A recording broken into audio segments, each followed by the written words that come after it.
Evsiz hayvanların koruyucuları sayarlar ani komratda bitki vakitlar köpekleri otalamak olayları sıklaştılar. Yerideki kuvvetlerin dikkatliliğini problemanın çözülmesine çekmediğini, onlar hayvanları korumak için aksiyasını geçirdiler. Komrad'ın primariyasının yönünde kasabanın sokaklarında kedilerin hem köpeklerin portretlerini astılar. Ben yaşamayı seçerim adına aksiya geçti. Животные умирают в мучениях.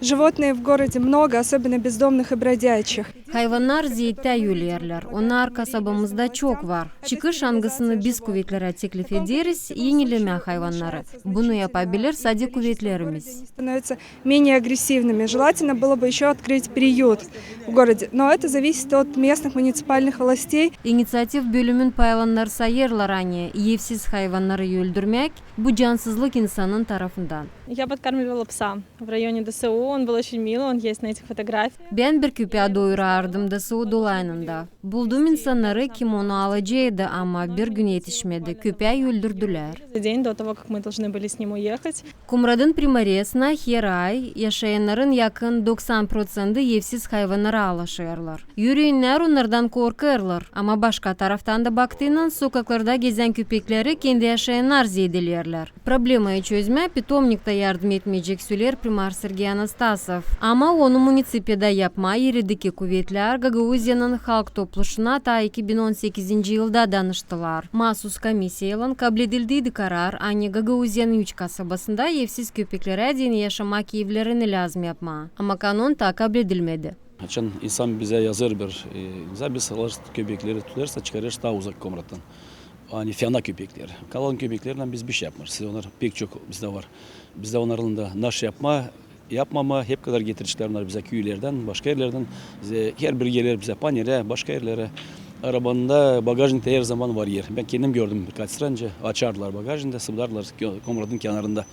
Köpek nereye gelecek? Gençlik nerede de var? İmek tarafı başka yerler. Sonra bunlar toplanırlar. Grupla köpekler. Grup köpekler onlar hem fiyana. Bizde bugünkü gün böyle para bu kadar yok hani yapma bu işleri. Gelen yıla olarsıydı yakınlarda biz yapacağız. Hem de bekleriz halk topluluğunun da bir kanunu hani çıktı ta 18. yılında. O kanuna göre o komisyon geçti ama kanuna da yetişmedi. Sanırım hani bu yeni halk topluluğunun milletvekilleri onlar bu kanunu kabul edecekler. Da bu kanuna göre bizde olacak 3 pitomlik bütün Gagauzya'da da nereye getirilecek köpekler hepsi köylerden.